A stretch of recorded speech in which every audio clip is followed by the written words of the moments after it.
Bonjour et bienvenue pour ce rendez-vous hebdomadaire de décryptage de l'actualité économique et géopolitique en mode affranchi. Je salue tous les abonnés de TV Liberté pour cet épisode que je vais intituler Bérou met le Parlement en congé 3 mois cet été, mais qu'est-ce qu'il nous mijote?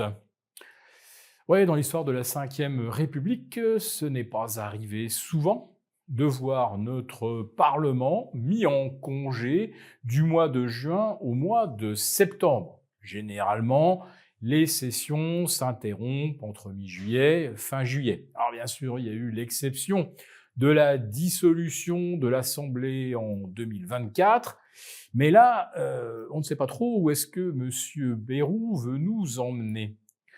À moins que le but ne soit justement de nous emmener nulle part, de façon à ce que le gouvernement ne puisse être exposé à un 49.3 durant l'été, au cas où il délivrerait de nouvelles lois un peu à la sournoise et qui ne feraient pas l'affaire des contribuables. De toute façon, depuis 2017, à part les contribuables ultra riches, citer une seule mesure qui ait été une fois favorable aux contribuables. Alors, parmi celles qui nous attendent, le 2 avril, la hausse des tarifs du gaz, le 31 décembre 2025, fin de la tarification de l'électricité en fonction des modes de calcul de l'Arenh, qui n'était déjà pas un cadeau. On s'en est aperçu avec la flambée du prix du gaz.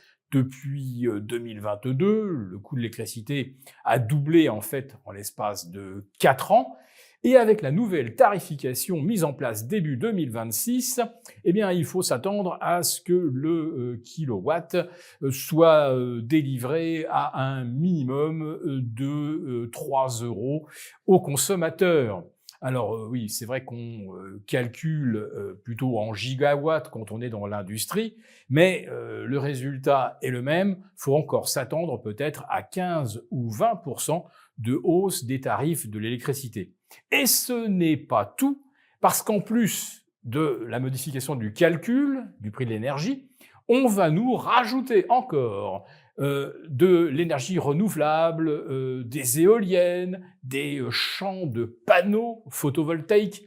Si l'on tenait le calendrier qui consisterait à faire passer de 20 à 40% l'énergie produite en renouvelable, cela pourrait faire encore grimper mécaniquement les prix de l'électricité de 50% d'ici 5 ans. Bah oui, parce qu'on fera la moyenne entre le prix du kilowatt produit au nucléaire avec une nouvelle tarification, bien moins favorable que celle que nous suivions depuis une dizaine d'années. Et puis, il y aura bien sûr l'intégration du prix de l'électricité produit par des sources intermittentes, derrière lesquelles d'ailleurs il faut rajouter, comme vous le savez, eh bien, de quoi justement piloter l'énergie jour et nuit, qu'il y ait du soleil ou pas, et que le vent soit tombé ou non, avec naturellement du gaz et, ah bah tiens, du nucléaire. Donc pourquoi en fait faire de l'intermittent si on pouvait se contenter de faire du nucléaire? Ne cherchez pas trop la réponse, vous la devinez, l'argent du contribuable va dans la poche de ces installateurs de panneaux et d'éoliennes. Alors prendre de l'argent dans la poche des contribuables, nous en avons parlé avec cette espèce de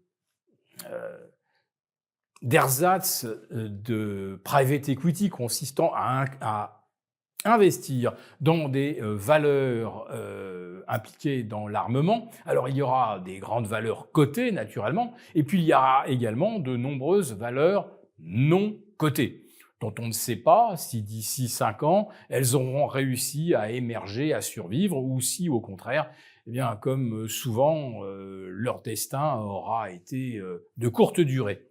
En tout cas, de l'argent bloqué pendant 5 ans sans aucune garantie de retrouver son capital à la sortie, à part des grands initiés, qui investissent dans des boîtes qu'ils connaissent bien sur le private equity, cette formule-là, ça s'appelle simplement de la confiscation.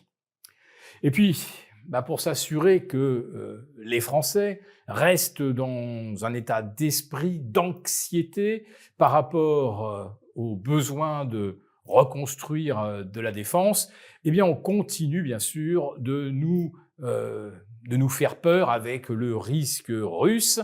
Avec la grande messe du 27 mars dernier, on nous a refait le coup de Poutine est le coupable de tout. C'est donc lui qui doit payer. Pas question de faire la paix à l'américaine. Nous, on continue la guerre et on continue de soutenir Zelensky. Alors là, on parle de 2 milliards. Alors on nous objecte, mais non, ce n'est pas un don de 2 milliards qui va coûter aux contribuables.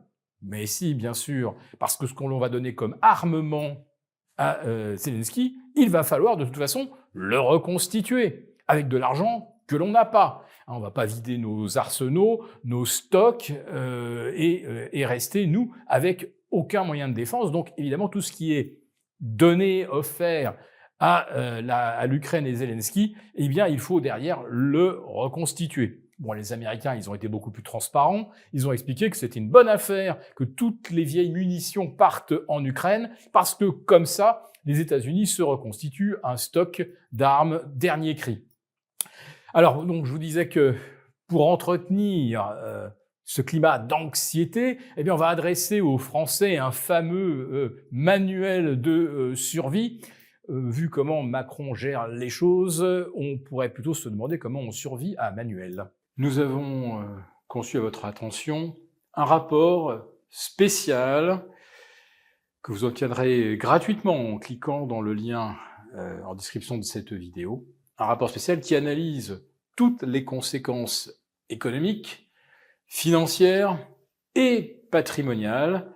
Et bien sûr, ce rapport vous offre également des mesures, des initiatives à mettre en place très rapidement pour protéger votre épargne, celle de vos proches. Tout ça donc dans un rapport gratuit que vous obtenez en cliquant en bas de cette vidéo.